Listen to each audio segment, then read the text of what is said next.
أشرقت نفسي بنور من فؤادي حينما رددت يا رب العباد. بسم الله الرحمن الرحيم. إن الحمد لله نحمده ونستعينه ونستغفره ونعوذ بالله من شرور أنفسنا وسيئات أعمالنا. من يهده الله فلا مضل له وما يضلل فلا هادي له. أشهد أن لا إله إلا الله وحده لا شريك له وأشهد أن محمدا عبده ورسوله.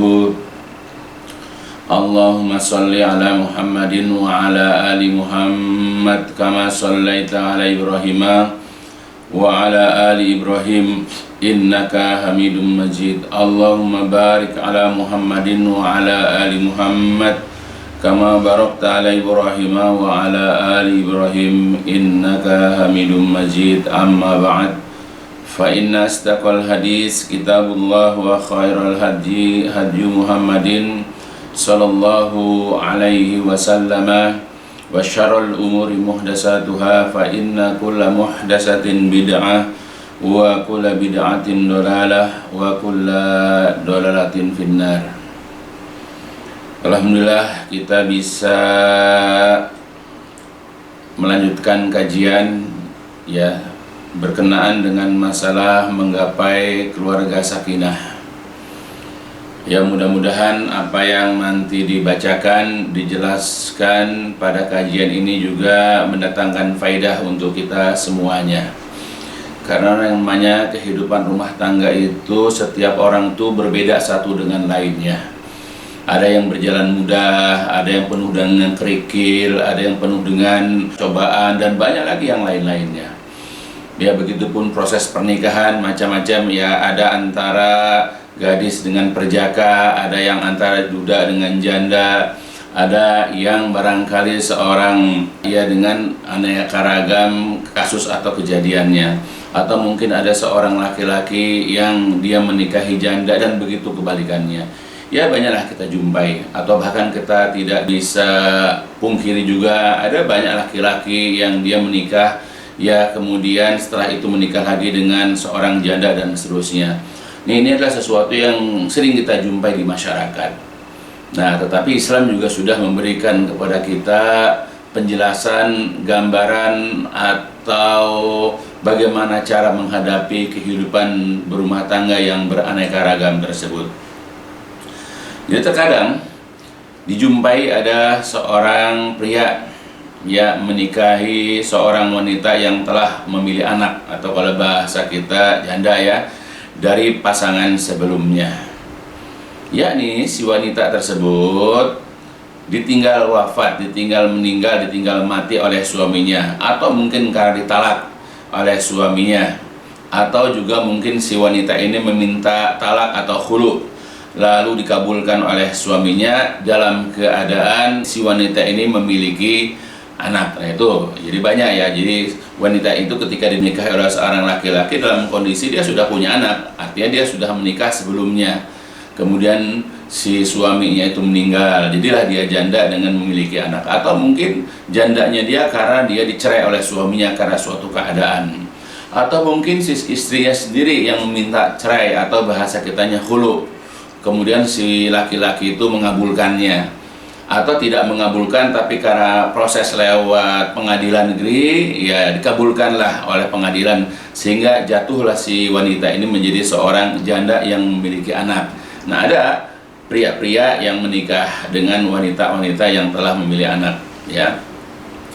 Atau juga ada seorang wanita dinikahi oleh seorang pria yang telah memiliki anak ya, atau duda dari pasangan sebelumnya, baik karena si suami itu ditinggal ya oleh istrinya yang meninggal dunia ya, atau mungkin si pria ini menceraikan istri ya sebelumnya karena suatu keadaan ya, atau mungkin si wanita yang minta cerai kepada dia dan dia berbaik hati mengabulkannya ya. Nah, jadi banyak sebab yang menjadikan si laki-laki ini menjadi seorang duda.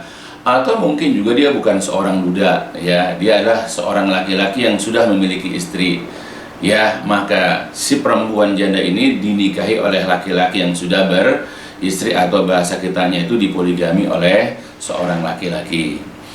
Maka dalam hal ini, ya, jadi walaupun kondisi seperti ini, ya, walaupun si perempuan ini sudah memiliki anak, ya, ketika dinikahi oleh si seorang laki-laki, atau si laki-laki ini juga sudah memiliki anak ketika menikahi seorang wanita, seorang pria tetap memiliki kewajiban dalam memberi perlindungan, nafkah, pendidikan, ya, pengajaran, ya, kepada istri-istrinya, atau juga kepada anak-anak kandungnya dan anak-anak tirinya, yaitu anak-anak, ya, bawaan daripada istrinya.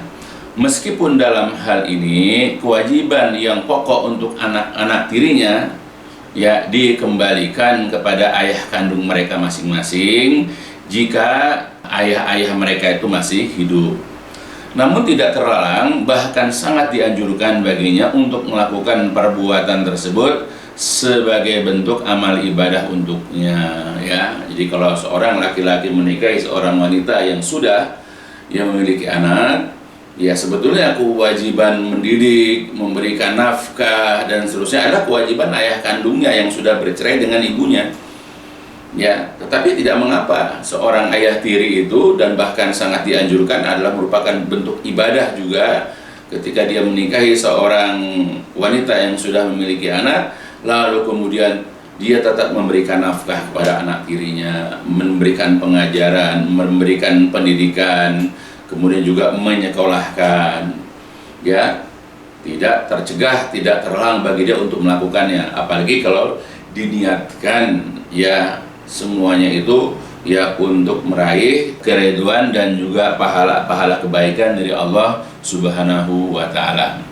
Begitupun kebalikannya, seorang wanita yang menikahi duda yang memiliki anak, hendaknya ia tetap memberi perhatian, ya, rasa aman, kenyamanan, dan kebahagiaan dalam berbagai macam hal yang ia sanggupi kepada anak-anak tirinya, di samping anak kandungnya, sebagai bentuk pelayanan dan pengabdian kepada suaminya. Begitupun seorang wanita ketika dinikahi oleh seorang laki-laki yang sudah memiliki anak, maka, ya, hendaklah dia juga memberikan perhatian kepada anak bawaan dari suaminya, memberikan keamanan, kenyamanan, ya, karena image di masyarakat tuh ibu tiri itu sangat buruk, ya, sangat tercela gitu istilahnya kepada, ya, anak tirinya itu. Nah, dalam Islam tidak demikian. Seharusnya ketika seorang perempuan itu menikahi, ya, atau dinikahi oleh seorang laki-laki yang sudah memiliki anak, maka dia juga wajib memberikan perhatian, memberikan rasa aman, kenyamanan, kebahagiaan, dan juga berbagai macam hal yang lain, ya, yang ia sanggupi kepada anak-anak tirinya. Nah, itu merupakan bentuk pelayanan dia kepada, ya, suaminya, merupakan bentuk pengabdian dia, perbuatan baik dia kepada suaminya. Jadi jangan hanya mengurus nanti anak-anak kandungnya saja, ya, anak dari suami pertamanya, atau nanti kalau sudah punya anak dari suami yang baru menikahinya itu. Karena yang harus diingat bahwa menikah itu tidak hanya berhubungan antara seorang suami dan istrinya, ya, tidak. Namun juga berkaitan dengan keluarga masing-masing. Seorang pria ketika menikahi seorang wanita, maka ia juga harus bersikap baik, ya, kepada kedua mertuanya, ya. Jadi bukan hanya seorang laki-laki ketika menikah seorang wanita itu hanya berbuat baik kepada istrinya, bahwa harus diingat bahwa istri itu pun punya orang tua. Maka kita sebagai laki-laki yang menikahi seorang wanita harus berbuat baik juga kepada kedua orang tua istri atau mertua. Begitu juga kepada ipar-ipar dan kerabat-kerabat lain dari istrinya, sesuai dengan syar'i, sesuai dengan aturan agama tapinya. Ya, maka sikap baik dan perhatian juga harus ia letakkan pada anak-anak tirinya, ya, atau anak-anak bawaan istrinya, agar istrinya itu bertambah sayang kepada dirinya, dapat melayaninya secara total dan sepenuh hati, dan juga anak-anak tirinya dapat menerima dirinya sebagai suami dari ibu mereka secara baik, ya, gitu. Ya, harus diingat, ya. Jadi bahwa ketika seorang laki-laki itu menikahi seorang istri, si istrinya itu sudah punya anak, maka dia juga harus perhatian kepada ya anak-anak tirinya. Ya, ini merupakan bentuk dia berbuat baik kepada istrinya. Ya, merupakan amal soleh lah ya untuk dirinya ketika berbuat baik kepada anak-anak tirinya gitu. Dan kalau seandainya si suami memperhatikan anak tirinya, tentu si istri akan bertambah sayang, bahwa memang ya, laki-laki itu menikahi dirinya itu adalah untuk mendidik, untuk membawa ke surga. Ya, dilihat dari cara penanganan, dilihat dari cara penjagaan suaminya itu kepada dirinya dan juga kepada anak-anaknya, sehingga akhirnya si istri itu bisa total dia berbuat baik, berbakti kepada suaminya. Dan bahkan boleh jadi si anak tiri itu pun nanti akan menerima dirinya sebagai suami dari ibu mereka secara baik. Ya udah, akhirnya yang tadi dia tidak suka dengan ayah tirinya, tapi karena sikap ayah tirinya itu baik kepada mereka, maka secara otomatis anak-anak tiri itu akan bersikap baik dan menerima dia sebagai ayah tirinya atau suami dari ibunya. Seperti itu. Ya, tapi kalau kebalikannya, seorang suami itu hanya mementingkan dirinya, hanya mengurus istrinya tanpa mengurus anak-anak, bisa jadi tumbuh kebencian. Ya, bahkan bisa jadi ya nanti istri juga tidak suka. Apalagi kalau si suami ini menjauhkan ibu dengan anaknya, coba. Ya, tentu sebagai seorang ibu ya tidak rela sebetulnya ia diperlakukan seperti itu, dijauhkan dari anak kandungnya. Ya, maka inilah yang menjadi penyebab makanya hubungan suami istri tidak baik, ya gara-gara si suami ini tidak bersikap baik kepada anak-anak dari istrinya. Nah, seperti itulah. Ya, maka pada saat kita menikah dengan seorang wanita yang sudah memiliki anak, ya harus tahu resikonya. Ya, bukan hanya menikahi dia, jangan hanya menikahi perempuan, ya kemudian tidak menerima anaknya, tidak boleh. Nah, ini yang nanti dilakukan oleh Rasulullah, sebagaimana nanti akan saya jelaskan di dalam beberapa hadis. Begitu juga tatkala seorang wanita dinikahi oleh seorang pria, maka ia pun mesti bersikap baik dan perhatian juga kepada kedua mertuanya, ya, ipar-iparnya dan kerabat-kerabat lain dari suaminya, tapi sesuai aturan agama atau sesuai syar'i.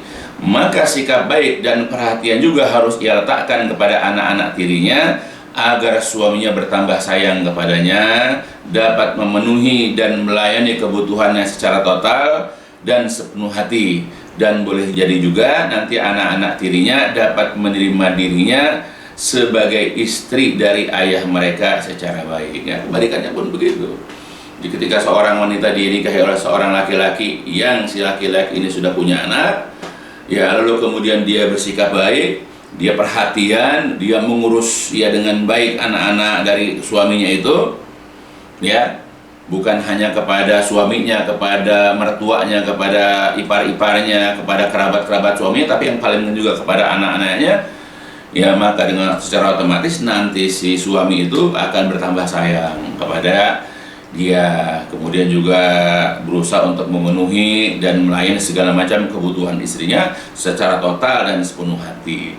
Dan boleh juga nanti anak-anak bawaan dari suaminya itu atau anak-anak tirinya itu ya dapat menerima dirinya sebagai istri dari ayah mereka, atau dapat menerima ya anak-anak tiri itu dapat menerima dirinya sebagai ibu tiri mereka. Dan banyak kejadian ya anak-anak itu malah lekat sama ibu tiri, banyak sekali ya, karena perhatian ibu tiri ini luar biasa, karena sudah dianggap seperti anak kandung. Ya, tapi itu loh, agama memang sudah menekankan betul ya bahwa pernikahan itu bukan hanya sekedar mengkaitkan, menghubungkan, merekatkan antara seorang laki-laki dengan seorang perempuan, tidak hanya seperti itu. Ya, tapi juga adalah menjalin orang-orang yang berada di dekat ya pasangannya masing-masing. Dan kita wajib melepaskan ego kita pada saat kita menikahi seorang wanita atau seorang wanita dinikahi oleh seorang pria. Harus melepaskan ego, ya harus melepaskan sifat ananiahnya, sifat individualisnya, ya.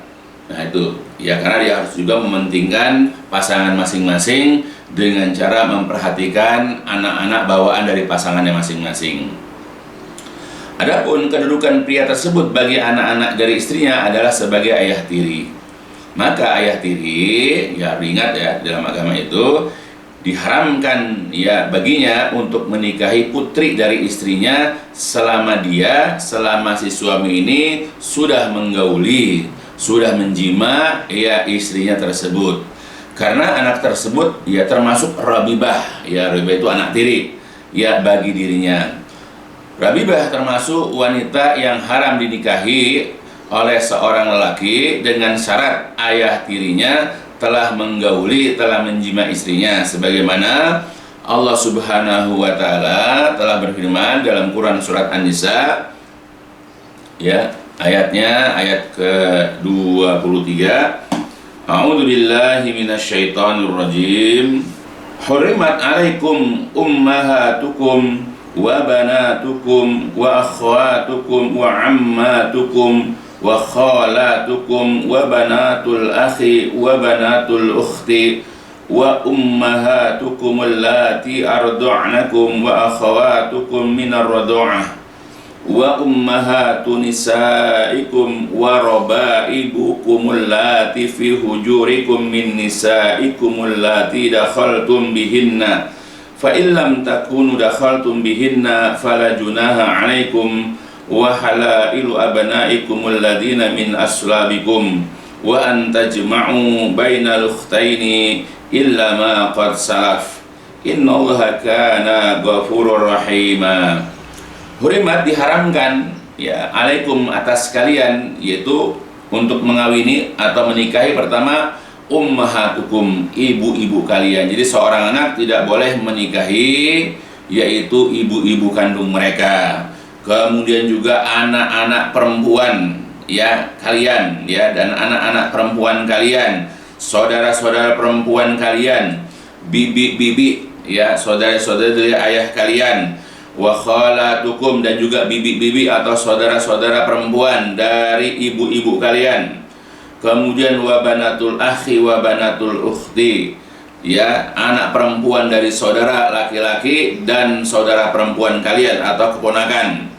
Kemudian wa ummahatukum allati arda'nakum, kemudian ibu-ibu kalian yang telah menyusui kalian atau ibu susuan. Wa akhwatukum minar radha'ah, dan juga saudara-saudara perempuan kalian dari susuan ya, jadi saudara susuan maksudnya. Wa ummahatu nisaikum, dan juga ibu-ibu dari istri kalian yaitu mertua. Wa rabaibukum allati fi hujurikum min nisaikum, dan juga anak-anak tiri kalian yang berada dalam pengasuhan kalian dari istri-istri kalian yang kalian telah menggauli, yang kalian telah menjima mereka. Tetapi jika tidak ya, atau kalian belum menjima mereka, maka tidak ada dosa bagi kalian untuk menikahi. Ya, jadi sini adalah penjelasan tentang ya wa rabaibukum allati fi hujurikum min nisaikum ya, dan anak-anak istri atau anak-anak tiri ya yang dalam pemeliharaanmu dari istri yang telah kamu gauli, yang telah kamu campuri ya. Tetapi jika kamu belum campur dengan istrimu itu dan sudah kamu ceraikan, maka tidak berdosa kamu menikahi anak-anak bawaan dari istri yang sudah dicerai itu.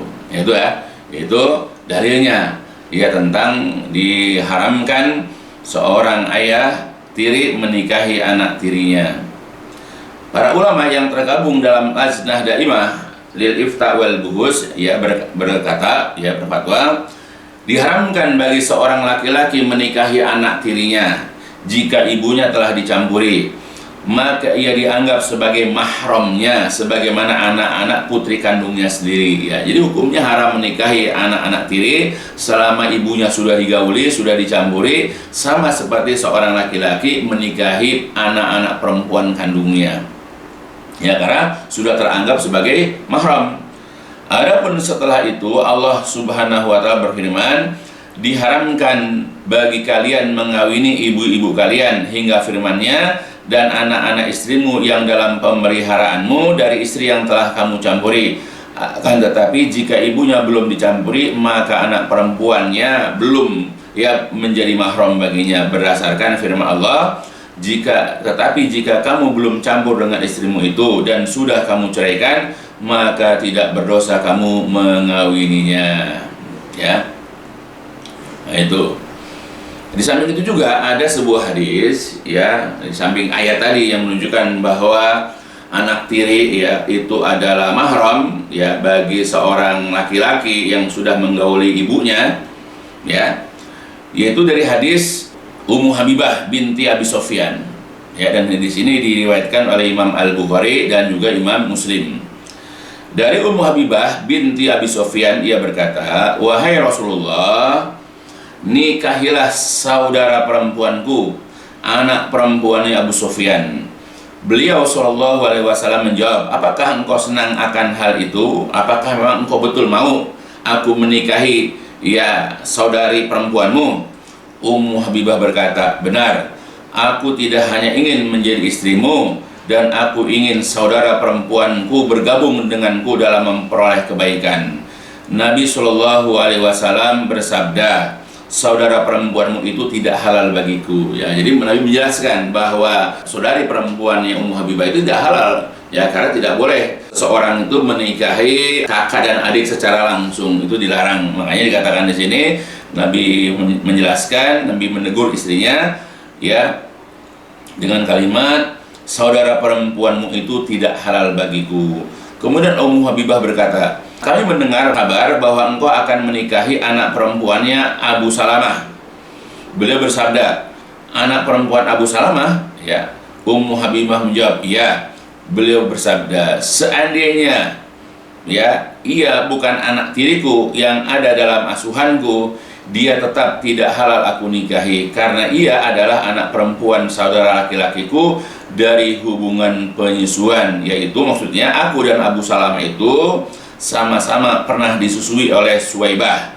Oleh karena itu janganlah engkau tawarkan anak perempuanmu atau perempuan-perempuanmu kepadaku. Diriwayatkan oleh Imam Al-Bukhari. Ya, jadi Ummu Habibah melakukan ini karena didengar bahwa Nabi akan menikahi anaknya Abu Salamah, di mana Abu Salamah ini dulu, ya, adalah merupakan saudara sesuan Nabi. Berarti anaknya haram untuk dinikahi.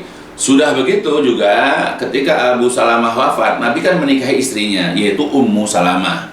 Ya, jadi secara otomatis anaknya Abu Salamah ini adalah anak tiri, ya, dari Rasulullah Shallallahu Alaihi Wasallam. Jadi dua hal yang menjadikan Nabi tidak boleh menikahi anak perempuannya Abu Salamah, karena dia adalah anak saudara susuan, yang kedua adalah anak tiri.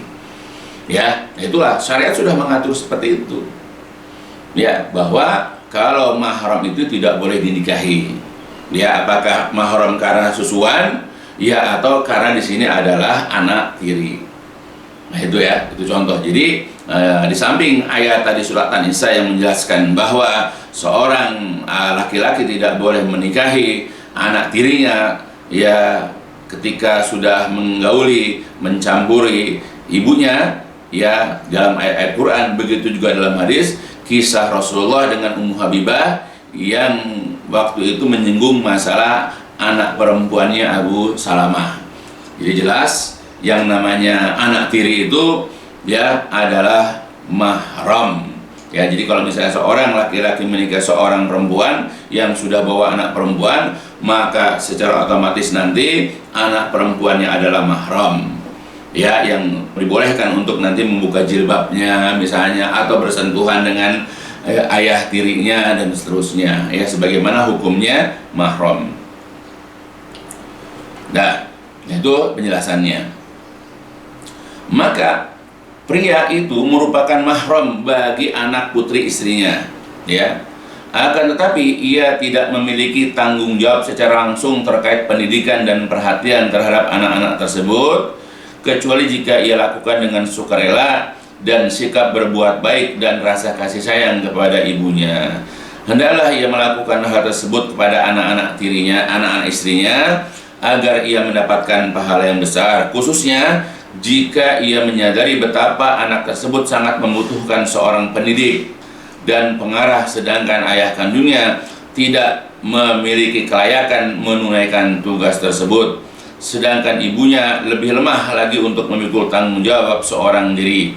Baginya Rasulullah SAW merupakan teladannya, karena beliau menikahi para wanita yang telah mempunyai anak, namun beliau menanggung pendidikan mereka dan memperhatikan kebutuhan dan kehidupan mereka. Nah itu, ya.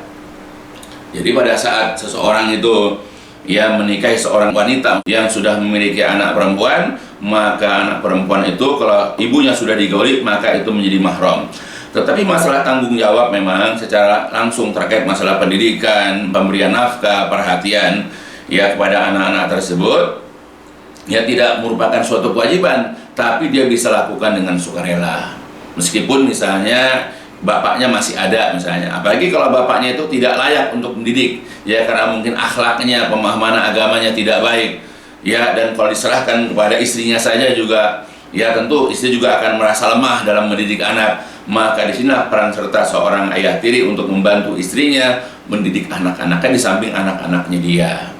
Apalagi kalau dikerjakan dengan penuh kerelaan, dengan penuh ketulusan, dia akan mendapatkan banyak pahala kebaikan gitu. Apalagi dia mencontoh Rasulullah SAW. Karena kalau kita perhatikan, Rasulullah kan banyak menikahi janda-janda yang memiliki anak. Nah, di situ Rasulullah SAW menanggung pendidikan mereka dan juga memperhatikan segala macam kebutuhan dan kehidupan mereka. Nah, itulah bisa kita perhatikan bagaimana Rasulullah itu, alhamdulillah Rasul sudah mencontohkan kepada kita bagaimana kalau menikahi seorang janda yang sudah memiliki anak. Itu.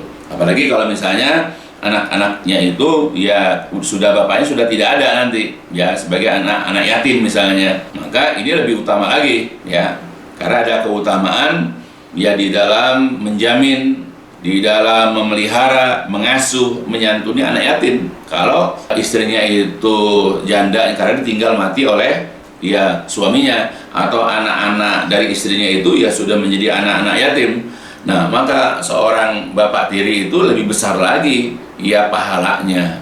Sebagaimana disebutkan dalam hadis bahwa Rasulullah pernah mengatakan, ana wa kafilul yatim fil jannah hakada wa asyara bisababah wal wusta wa faraja bainahuma syai'an.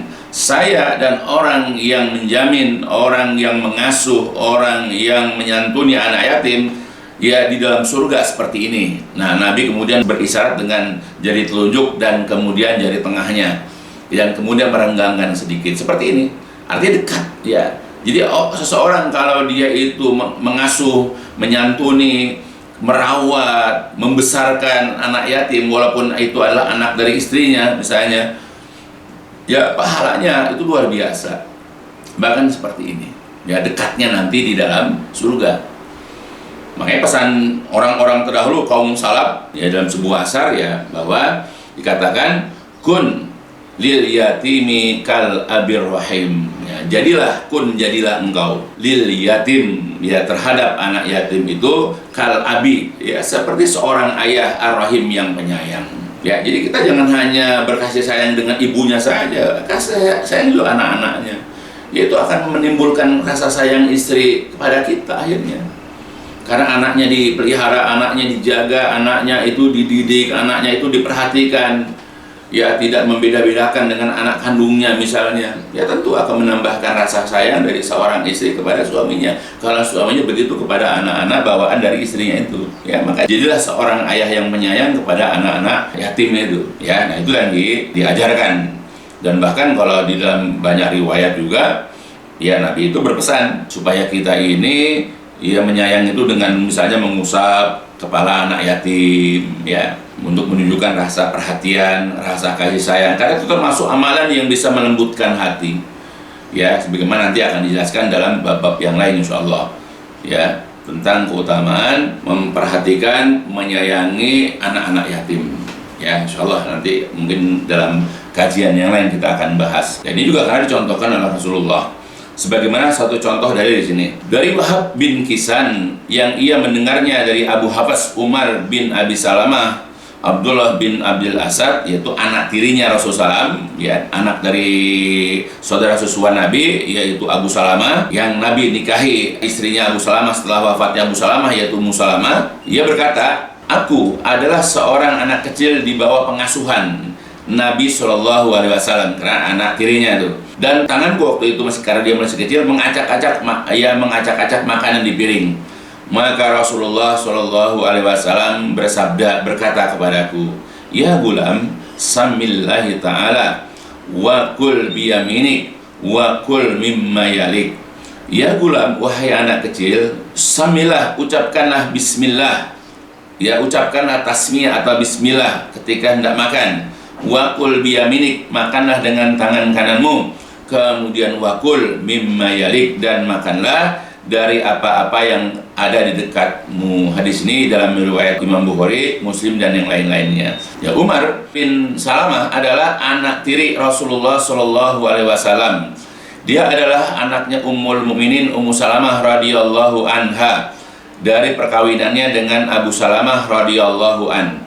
Ya, dilahirkan yaitu Umar bin Salamah ini di negeri Habsyah, yaitu ketika kedua orang tuanya hijrah ke sana. Syekh Muhammad bin Shalih Al-Utsaimin berkata ya, atau berkomentar mengenai hadis ini ya. Syekh Utsaimin rahimahullah menjelaskan atau mengomentari hadis ini, wa fi hadzal hadis, ya, dan di dalam hadis ini ya terdapat minal fawaid, beberapa faidah. Annahu yajibu alal insan, bahwa wajib bagi manusia ayu addiba auladahu. Jadi wajib bagi manusia untuk mendidik, ya, untuk memberikan pengajaran kepada auladahu, kepada anak-anaknya, ala kaifiyatil akli wasyurbi, tentang bagaimana caranya makan dan minum. Wa alama yang bagi ayakula fil akli wasyurbi, dan juga bagaimana sepatutnya, ya, bagaimana seharusnya bacaan atau doa yang diucapkan pada saat makan dan minum.